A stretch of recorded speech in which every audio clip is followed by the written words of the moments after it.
Good morning, everyone. I'm Riley King, and welcome to the Riley King Newscast right here on the Riley King Network. Let's begin. First up, public to speak at Bedford school meeting in wake of superintendent's resignation. Let's take a listen to the video from WMUR News 9, Mike Cronin.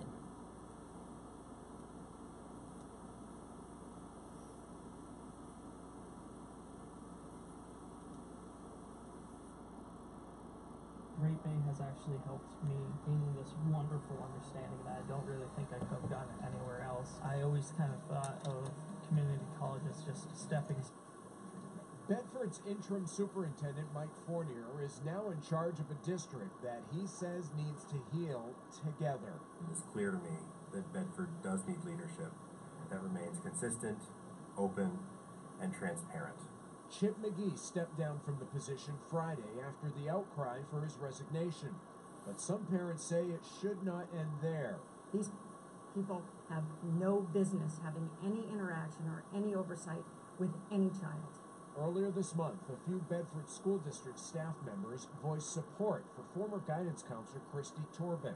She admitted to sexually assaulting a 14-year-old student when she worked in Exeter. If I did what this woman did, okay, I would be a monster, okay? You guys would be, I wouldn't have got 2 years, I'd have about 20 years, okay?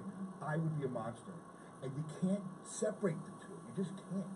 I'm angered, sickened, and saddened that staff from our school district chose their allegiance to their friend who violated the basic tenet of their profession.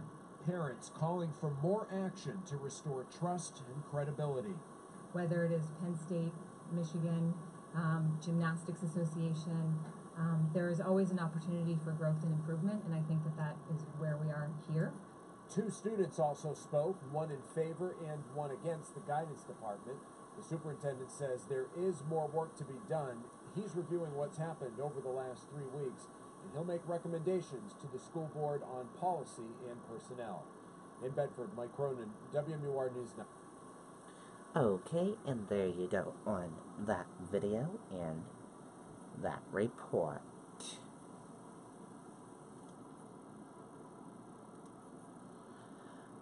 Person shot near West Roxbury Church parking lot.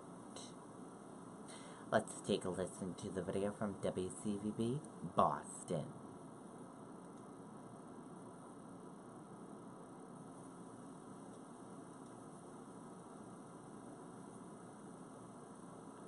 St. John's Church parking lot. I'm going to direct you here.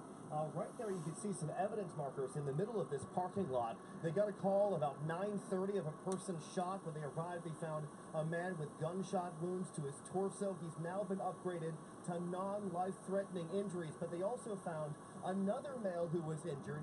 He was not shot. Both of them have been taken to the hospital. You can see now detectives are still actively working this scene. At this point, they are also asking for the public's help.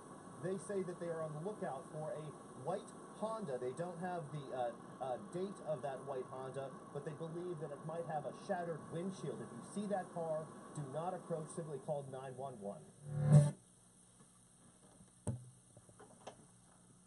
Okay, and there you go on that video and that report.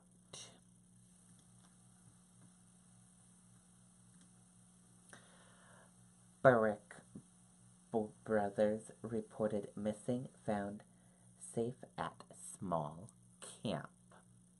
Let's take a listen to the video from WMTW News 8 Maine.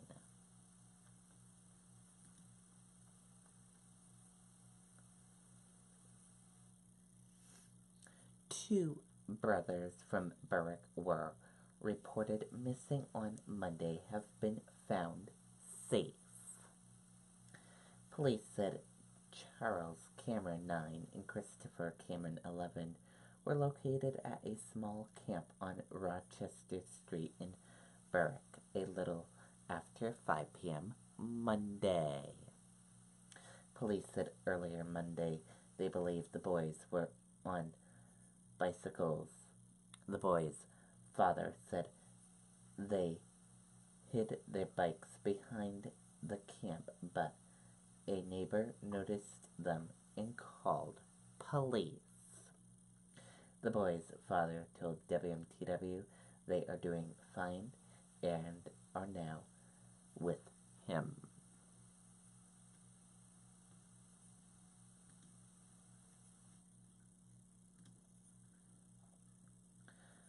The market is dealing with something it's never seen before, and that has Jamie Dimon worried.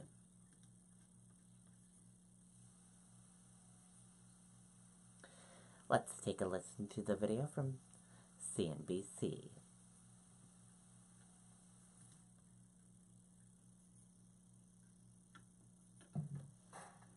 Whether you dry, curl, or straighten, you can visibly repair 7 types of damage with Treseme's Repair and Protect 7 with biotin. Tresemme puts in the work, so you can work it. We talk about the US economy being strong, but China's GDP that just came out was 6.7%.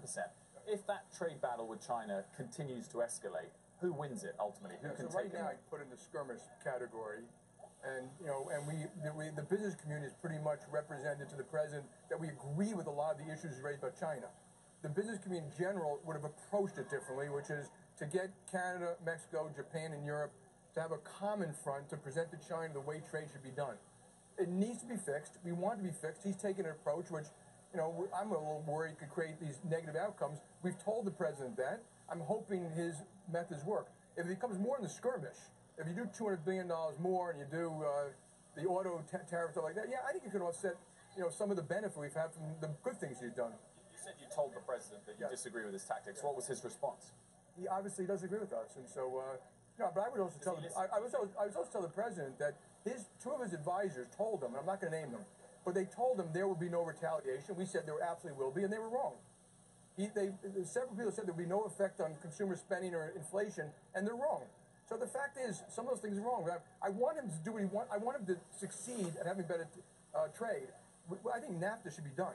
I mean, they've been talking about this for a long time now. It should be done by now. Mexico is a wonderful neighbor of ours, and we should move on, do a deal with Canada, and then focus on China. Now, clearly, as you've already said, you disagree with his tactics. But if we consider the news that came out of his meeting with Jean-Claude Juncker last week, that there is progress between the US and the EU, does that suggest that in the long term, he may be proven right, that this could all work out for the best? It may. I mean, I don't know any better than you.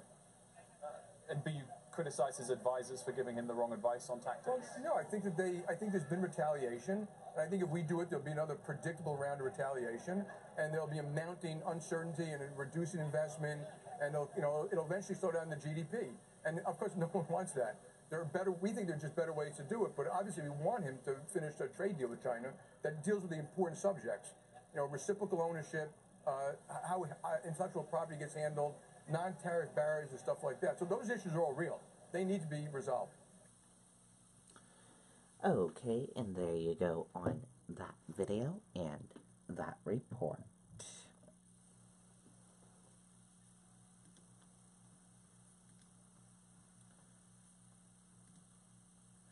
President Trump willing to meet Iran President Hassan Rouhani without precondition.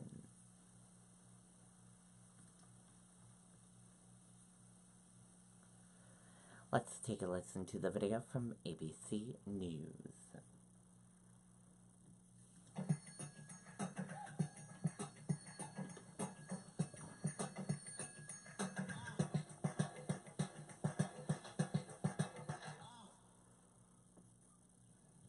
Anybody. I believe in meeting. The Prime Minister said it better than anybody can say it. Speaking to other people, especially when you're talking about potentials of war and death and famine and lots of other things. You meet. There's nothing wrong with meeting. We met, as you know, with Chairman Kim, and you haven't had a missile fired off in 9 months. We got our prisoners back. So many things have happened so positive. But meeting with people, I had a great meeting, in my opinion. Of course, the fake news didn't cover it that way, but I had a great meeting with President Putin of Russia. I think it was a great meeting in terms of the future, in terms of safety and economic development and protecting Israel and protecting everybody. I thought it was a great meeting. Great meeting with NATO. I just explained NATO. Hundreds of billions of dollars more money will be paid into NATO, the coffers of NATO, and much already has. So I believe in meeting. I would certainly meet with Iran if they wanted to meet. I don't know that they're ready yet. They're having a hard time right now. But I ended the Iran deal. It was a ridiculous deal. I do believe that they will probably end up wanting to meet, and I'm ready to meet anytime they want to. And I don't do that from strength or from weakness. I think it's an appropriate thing to do. If we could work something out that's meaningful, not the waste of paper that the other deal was, I would certainly be willing to meet. Okay, and there you go on that video and that report. And that does it for the Riley King Newscast right here on the Riley King Network. I hope you all have a great rest of your day, and I'll see you back here later on today for another newscast. And I'll have a news report coming up in a little bit. Goodbye, everyone.